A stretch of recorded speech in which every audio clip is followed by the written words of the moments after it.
Hi കൂട്ടുകാരി, നമുക്കിന്നൊരു desk decor calendar ഉണ്ടാക്കാം. ഈ കലണ്ടർ ഉണ്ടാക്കാനായിട്ട് ഇതേപോലൊരു ക്രാഫ്റ്റ് പേപ്പർ കുറച്ച് ഭാഗമൊന്ന് മടക്കിയെടുക്കണം. അതിനുശേഷം ഇത്രയും ഭാഗത്തൊന്ന് പശ തേച്ചെടുക്കണം. ഞാൻ പശ തേച്ചിട്ടുണ്ട്. ബാക്കി വരുന്ന പേപ്പർ അത്രയും ഇതിലൊന്ന് ഒട്ടിച്ചും കൂടി ഒന്ന് കൊടുക്കണം. ഞാൻ ഒട്ടിച്ചിട്ടുണ്ട്. ഇനി നമുക്കിത് നടുക്ക് വരുന്ന രീതിയിൽ നടുക്കൊന്നാക്കി എടുക്കണം.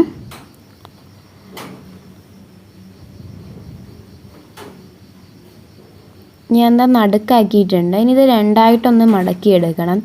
രണ്ടായിട്ട് മടക്കി എടുത്തിട്ടുണ്ട്. ഇനി നമുക്കിതാ ഇവിടെ നിന്ന് കുറച്ച് ഭാഗം മടക്കണം. ഇനി അപ്പുറത്തെ സൈഡിൽ കുറച്ച് ഭാഗം മടക്കണം. ഇതിപ്പോൾ രണ്ട് സൈഡിലൊന്നും കുറച്ച് ഭാഗം വെച്ച് ഒന്ന് മടക്കിയെടുക്കണം. അതിനുശേഷം നമുക്കിതൊന്ന് ഒട്ടിച്ചെടുക്കാം. പശ തേച്ച് നമുക്കൊന്ന് ഒട്ടിച്ചെടുക്കണം.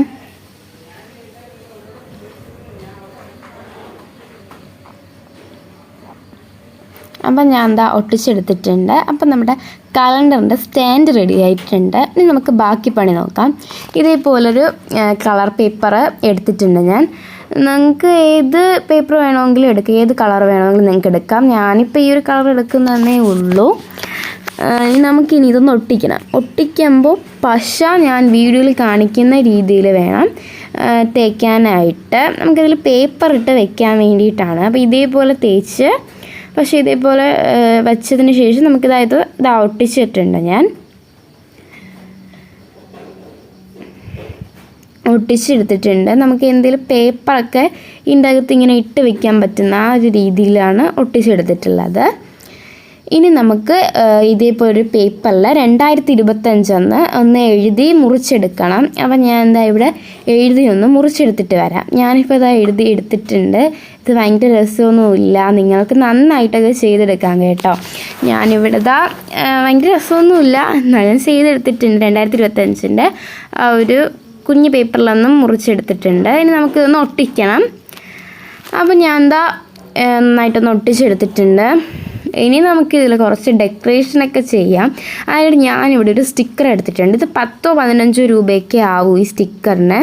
അപ്പോൾ ഈ സ്റ്റിക്കർ ഞാൻ എല്ലാം ഒന്നും ഒട്ടിക്കില്ല, ഒന്നൊക്കെ നമുക്കിതിലൊന്ന് ഒട്ടിക്കണം. അപ്പോൾ ഞാൻ ഈ കലണ്ടർ കുറച്ച് ഡെക്കറേഷനൊക്കെ ചെയ്തെടുത്തിട്ടുണ്ട്. റിബണൊക്കെ മുകളിൽ വെച്ച് സ്റ്റാറും ബട്ടർഫ്ലൈയും ഒക്കെ വച്ചിട്ടുണ്ട്. നമുക്ക് അടുത്ത പണി നോക്കാം. അതിൻ്റെ ഒരു A4 ഷീറ്റ് പേപ്പറിൽ അങ്ങനെ ഒരളവിൽ 12 പീസ് പേപ്പർ നമുക്ക് വേണം. അതിനായിട്ട് 2 A4 ഷീറ്റ് പേപ്പറിൻ്റെ ആവശ്യമുണ്ട്. ഞാൻ ഒരേ അളവിൽ 12 ഷീറ്റ് പേപ്പർ മുറിച്ചെടുക്കാൻ പോവാണ്. അപ്പോൾ ഞാൻ മുറിച്ചെടുത്തിട്ടുണ്ട്. ഇതിനായിട്ട് 2 A4 ഷീറ്റ് പേപ്പറിൻ്റെ ആവശ്യമുണ്ട്.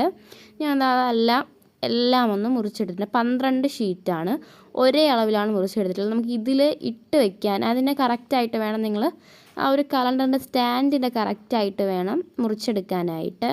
അപ്പം ഞാൻ ഇവിടെ 12 പീസ് മുറിച്ചെടുത്തിട്ടുണ്ട്. ഇനി നമുക്കിതിൽ ജാനുവരി, ഫെബ്രുവരി അങ്ങനെയൊക്കെ എഴുതിയെടുത്തിട്ടുണ്ട് കേട്ടോ. ഞാൻ എല്ലാ മാസവും ഇതേപോലെ എല്ലാ മന്ത്സും എഴുതിയെടുത്തിട്ടുണ്ട്. ഇനി നമുക്ക് ഇതിലോട്ടൊന്ന് വയ്ക്കണം. അപ്പോൾ നമുക്കിതിലോട്ടൊന്ന് വയ്ക്കാം. ഞാൻ വച്ചിട്ടുണ്ട്. അപ്പം നിങ്ങൾക്ക് ഈ കലണ്ടർ ഇഷ്ടപ്പെട്ടോ? ഓരോ മാസം കഴിയുമ്പോഴും നമുക്ക് ഇതേപോലെ ഓരോന്നായിട്ട് ഇങ്ങനെ എടുത്ത് മാറ്റാം.